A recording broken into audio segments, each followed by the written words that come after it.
नमस्कार दोस्तों, आप सभी का स्टॉक इजी में स्वागत है। दोस्तों, आज हम कुछ ऐसे स्टॉक्स के बारे में बात करने वाले हैं जो कि फंडामेंटली काफी स्ट्रांग है। जैसे कि आप देख सकते हैं, इस समय पॉलिटिकल टेंशन के वजह से मार्केट इस समय कंटिन्यू कोलैप्स करते जा रहे हैं। अगर आप देखेंगे, आपको मोस्ट ऑफ द शेयर्स इस समय 40 to 50% वो इस समय डाउन साइड है। हर एक शेयर में काफी ज्यादा गिरावट देखने को मिल रही है। तो ये सही समय है कि आप इस समय एकदम स्ट्रॉन्ग फंडामेंटल स्टॉक को चूज करें और उसको अपने वॉच लिस्ट में रखें, और जैसे ही आपको टेक्निकली आपका कॉल मिल जाए आप उसमें इन्वेस्ट कर सकते हैं।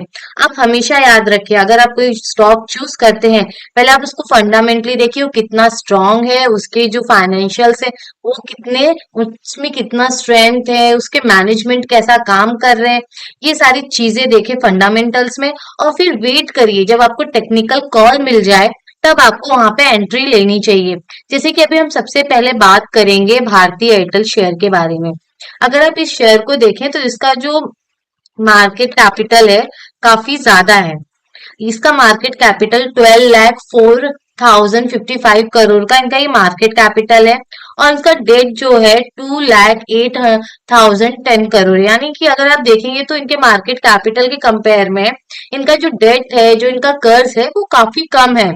और यहाँ पे एक चीज पे और आप ध्यान दे सकते हैं, जो इनका इंटरेस्ट कवरेज है वो अप्रोक्स 3 है।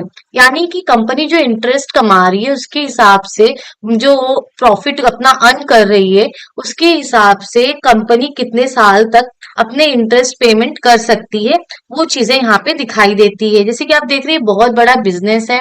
तो यहाँ पे अगर ये 3 ईयर का जो आपको दिख रहा है कि वो 3 साल वो अपने इंटरेस्ट को पे कर सकती है, तो ये भी एक पॉजिटिव साइन है। अगर आप देखना चाहें तो इसके अर्निंग पर शेयर को यहाँ पे देख सकते हैं कि कंपनी कितना कमा रही है, अर्निंग पर शेयर, एक शेयर के पीछे कितनी अर्निंग हो रही है उसकी। तो यहाँ पे हो रही है 67.6 रुपीज की। लेकिन उसको यहाँ पे लोगों से रिवॉर्ड कितना मिल रहा है, यहाँ पे जो इन्वेस्टर्स है, रिटेलर्स है, कितना रिवॉर्ड कर रहे हैं, सिर्फ 37। यानी कि जितना कमा रही है उतना इनको रिवॉर्ड नहीं मिल रहा है। ऐसा तब होता है जब टेक्निकली थोड़ा लगे कि अभी प्राइस नीचे जा रहा है, यहाँ पे अभी इन्वेस्टर्स इस शेयर को लेके इतने कॉन्फिडेंट नहीं है, इसीलिए प्राइस इतना, ये इनको इतना रिवॉर्ड नहीं मिल पा रहा है। लेकिन अगर आप इनके यहाँ पे प्रॉफिट एंड लॉस स्टेटमेंट में आए तो आप देखेंगे कि किस तरह कंपनी अपने रेवेन्यू को यहाँ जनरेट कर रही है। इनकी जो सेल्स है एकदम कंसिस्टेंट ऊपर की ओर जा रहे हैं। अगर आप इसको ग्राफ में प्लॉट करेंगे तो देखेंगे कि कंपनी की जो, ये जो इतने अच्छे से इनका रेवेन्यू जनरेट हो रहा है, इनके अंदर जो कंसिस्टेंसी है, ऐसी बिजनेस आगे जाके बड़े होते हैं।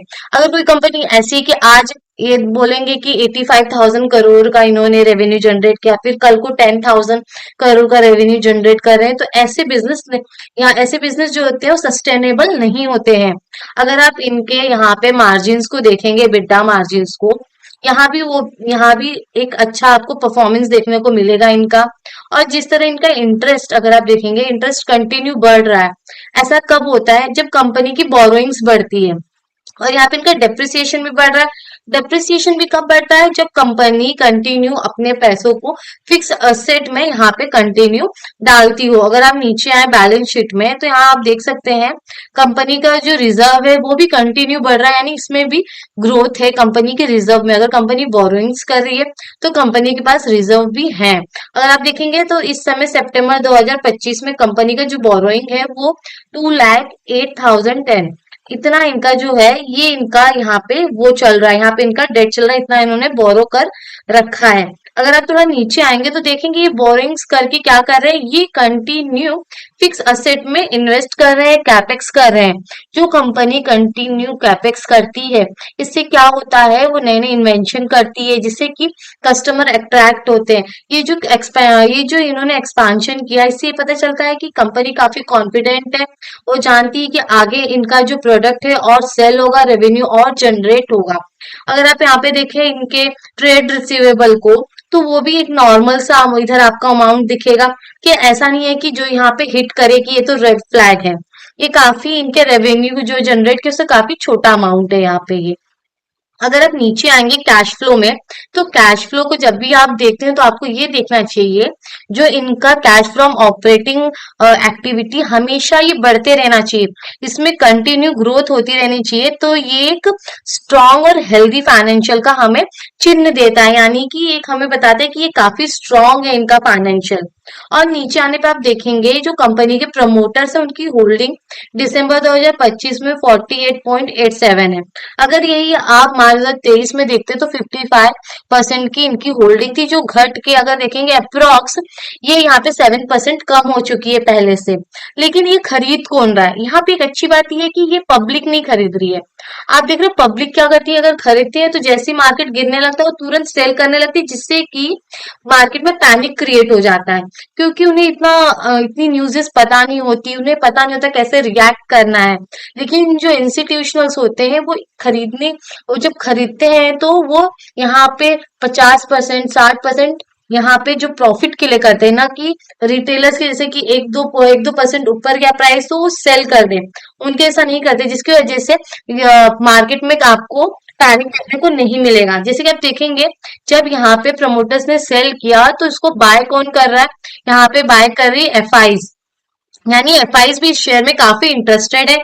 तो बहुत जल्द ये शेयर ऊपर हमको जाते हुए दिख सकता है। अगर हम इसको चार्ट में देखें, चलो देखते हैं चार्ट में इस समय इस कंपनी की क्या कंडीशन चल रही है। ये भारतीय एयरटेल के हम चार्ट पे आ गए, मंथली चार्ट पे हैं। मंथली चार्ट में अगर देखेंगे तो बहुत पहले यहाँ पर कंपनी के इस चार्ट में अगर आप देखेंगे शेयर के वीकली चार्ट पे, तो यहाँ पे एक फ्लैग पैटर्न फॉर्म हुआ था।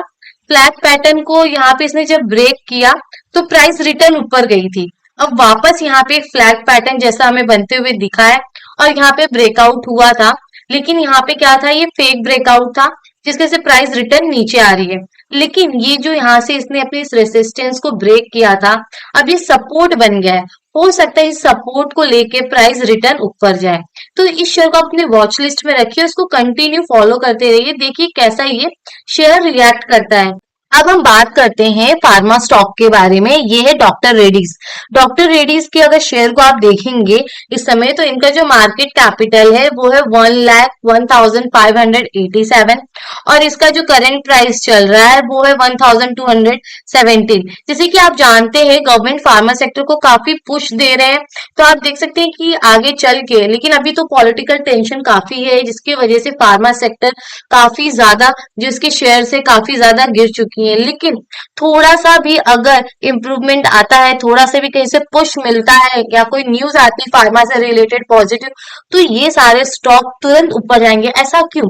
अगर आप फार्मा स्टॉक्स को खोल के देखेंगे तो आपको एक चीज देखने मिलेगी कि कंपनी सारी जो फार्मा स्टॉक्स है वो कंटिन्यू कैपेक्स कर रही है, वो भी हैवी कैपेक्स कर रही है। अगर आप देखेंगे अगर मार्च 2024 में तो इनका कितना था, 10,000 करोड़ का यहाँ पर था अप्रोक्स। 2025 मार्च 2025 में 18 करोड़ का हो गया और सितंबर 2025 में इनका जो यहाँ पे कैपेक्स है, जो इनका फिक्स एसेट का अमाउंट चल रहा है वो है 20,617। यानी जो फार्मा स्टॉक्स अगर आप उठा के देखेंगे तो सब भारी मात्रा में कैपेक्स कर रहे हैं, क्योंकि जो फार्मा सेक्टर है काफी कॉन्फिडेंट है। लेकिन पॉलिटिकल टेंशन की वजह से ये सेक्टर के सारे स्टॉक्स गिरे हुए हैं। एक पॉजिटिव न्यूज और आपको स्टॉक्स ऊपर दिखेंगे, लेकिन आपको ये सारे फार्मा सेक्टर के जितने स्टॉक्स हैं इसमें से आपको अच्छे स्टॉक को ढूंढना है जो फंडामेंटली स्ट्रांग हो, क्योंकि जब मार्केट गिरा तो सारे स्टॉक्स गिरे, लेकिन जो अच्छा स्ट्रांग फंडामेंटल स्टॉक होगा वही मार्केट के साथ ऊपर जाएगा। अगर आप इनके कैश फ्लो को देखेंगे तो वो भी आपको पॉजिटिव दिखेगा और कंटिन्यू बढ़ते हुए दिखेगा आपको। यहाँ पे अगर प्रमोटर्स की होल्डिंग देखेंगे तो यहाँ पे एफआईएस डीआईएस भी शेयर में काफी ज्यादा इंटरेस्टेड है। आप सिर्फ डॉक्टर रेड्डीज नहीं, अगर आप फार्मा स्टॉक के जो फार्मा स्टॉक्स हैं अगर तुम और उठा के आप देखोगे तो उसमें एफआईएस डीआईएस काफी ज्यादा इंटरेस्टेड है। तो दोस्तों कभी भी इन्वेस्ट करने से पहले फंडामेंटल जरूर देखें और टेक्निकल इसलिए देखें कि कब और कहां आपको एंट्री लेनी है। तो दोस्तों आज के लिए हम यही रुकते हैं। अगर ये वीडियो आपको यूजफुल लगा है तो लाइक कमेंट सब्सक्राइब जरूर करें।